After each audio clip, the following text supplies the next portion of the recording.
लाइल बड़ो यही से जारो तारो। सुनो एगो बात। हाँ सुनावा।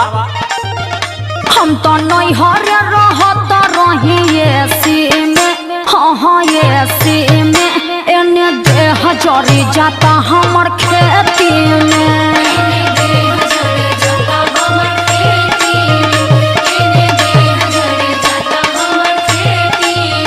हम तो नहीं हरे रहत रही एसी में, हाँ एसी में, एने देह जरी जाता हमर खेती में।